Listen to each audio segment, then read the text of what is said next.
Everyone in the world needs food to live, but many people are so disconnected from the earth because they live in cities. And so we were seeking to create a word today with farmers that would reveal to people how critical good soil is for good food.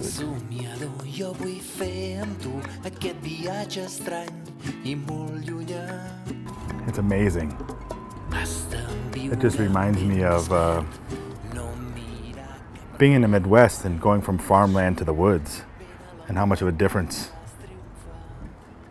the soils are from there. Rich and alive. You know, that earth smell just kind of brings back a very nostalgic feeling, and I don't know if that's cellular or, you know, that's just, you know, memoirs of the past. It smells like walking through a forest. It smells like the source of life.